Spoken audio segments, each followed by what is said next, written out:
All right, so your credit score is the first thing they look at. One of the second things they're going to look at is this thing called a DTI, your debt to income ratio. Your debt to income ratio.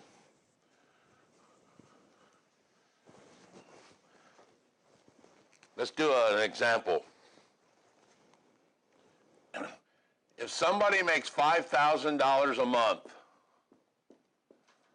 and they have $3,000 in debt per month, their DTI, debt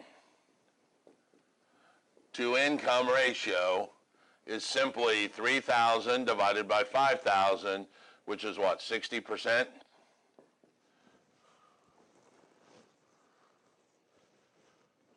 It's a really high debt to income ratio, by the way.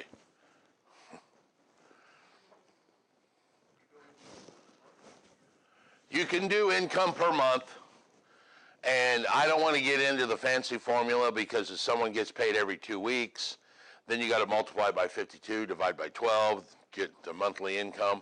Let's just do it this way. Somebody gets paid once a month. My brother gets paid once a month from his company. They just pay on the first of the month every month. All right? So this would be an example. If he made $5,000, but he has $3,000 in debt, his debt to income is 60%. Okay? That's how debt to income ratio works. Now, there are some things that I want to talk about. Most commonly, you have what's called the 28-36 rule. 28-36. These are the first two numbers of my favorite girlfriend. Her age and her IQ.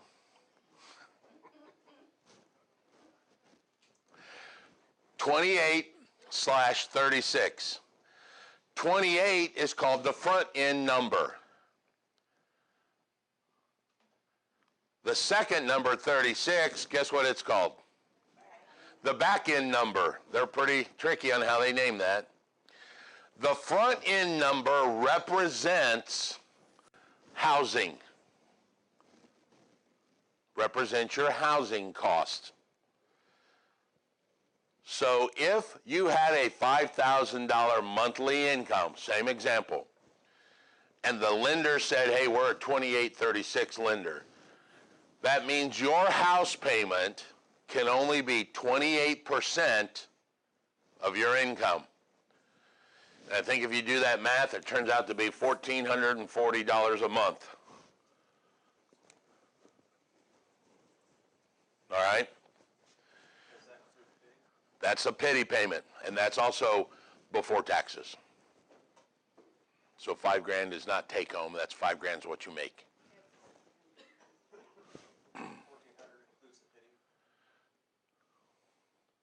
40, 10, 14 should be 1,440.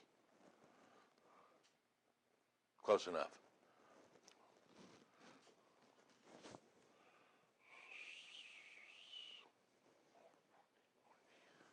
So 1,400. Close enough. 28% of 5,000, I have been corrected. That is 1,400. Thank you. Don't do it again. No, I'm just kidding. So that's how much you can have on your front end. If you can pass that, meaning, hey, I found a house, it's going to be $1,000, then you've passed the front end. You now also have to be able to pass the back end number. The back end number represents the amount of money you use for your bills. All right? All of your bills. Don't panic. Here's where their word's different than your word. Bills to a lender mean things that show up on your credit report, like your car payment, your Visa card, student loan. It does not include utilities, groceries, casino money, any of that. because that is part of the other 64% that you're not talking about. Everybody see where 64 comes from? If 30%, 36 is to your bills, the other 64 of the 100 is all that money you would use for that. But that doesn't include the house. That 36 also includes the money you just spent on housing. Very key that you understand that. So that 36% also includes the 28% of the front end number, so virtually that only leaves you with 8%, because that house is going to be one of your bills and they want to make sure you can cover it. So if you run that house payment all the way up to $1,400, that's going to count as part of one of your bills. So theoretically, you have 8% left. 8% of $5,000 is $400. Because the $1,400 went to the front part, and all you've got left of your bills is 8%. 36 minus 28 is 8.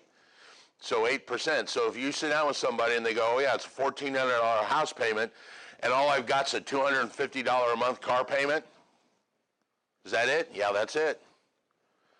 Oh, well then you fall in that 28-36 rule. Odds are you can probably get a loan. Now, Raymond, the 28, does that include your escrow? Yes, that's a pity payment. Okay. Pity means escrow. All right? How do they calculate with student loans if you have an obligation of zero, but You never have an obligation of zero if you have a student loan. This is where the fun comes in.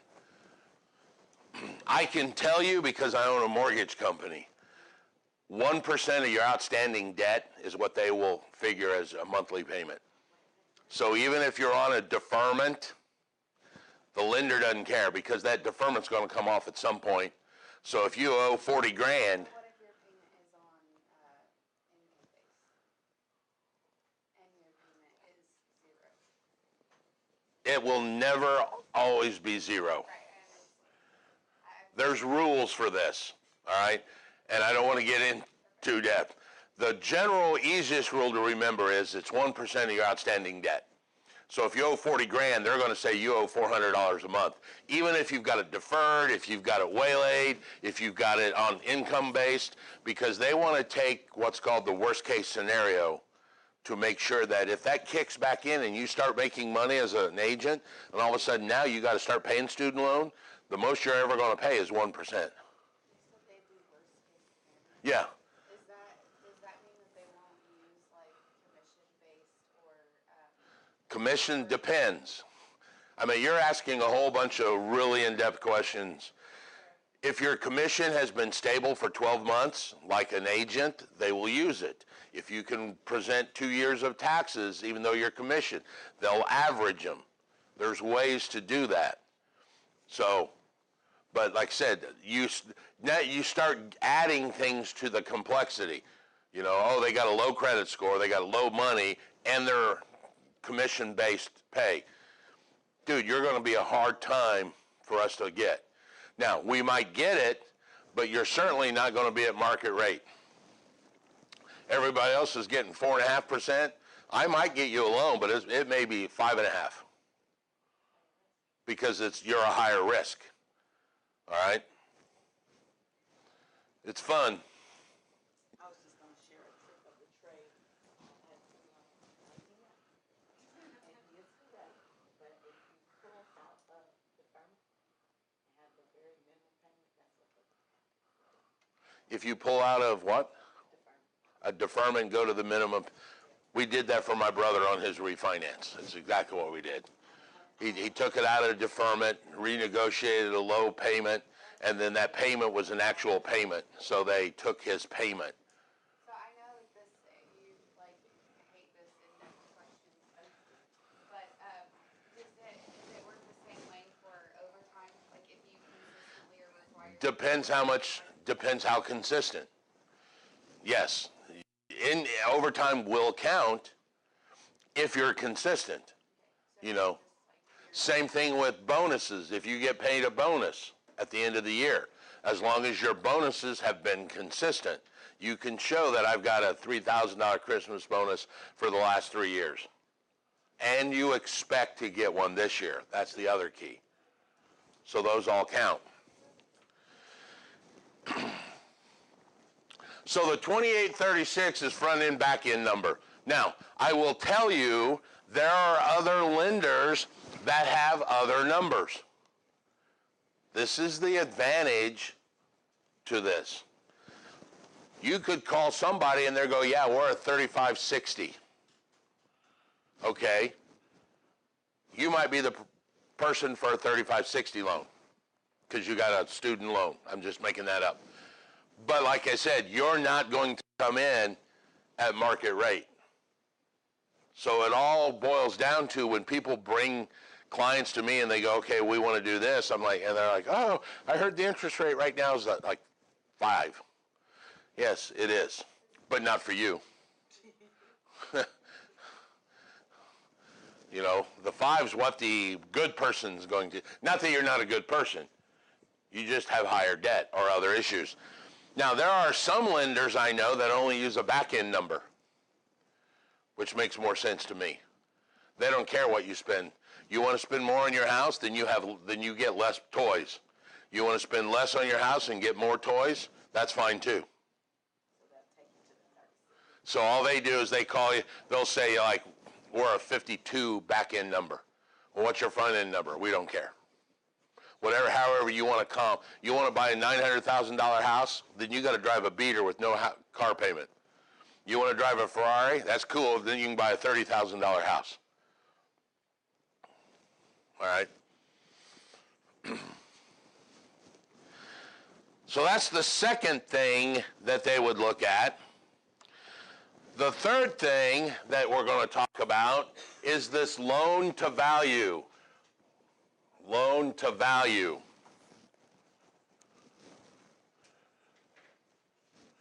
You hear this euphemistically called the LTV. LTV. Now, what's important with this is the word value. What is the value of a house or the value of the loan? The value is defined as the purchase price or the appraised value, whichever is the lower of the two. Very important you understand this. Or the appraised value, whichever is the lower of the two. This speaks to the question you just asked yesterday. If you agree to buy a house for $150 and the appraisal comes in at $140, the bank will say the value of that house is $140. And they will loan based on that number, $140. If you agree to buy the house for $150 and the appraisal comes in at $160, they're going to say the value is $150 and only loan on the $150 number, even though it was appraised higher. So value is the loan amount or the appraised value, whichever's higher.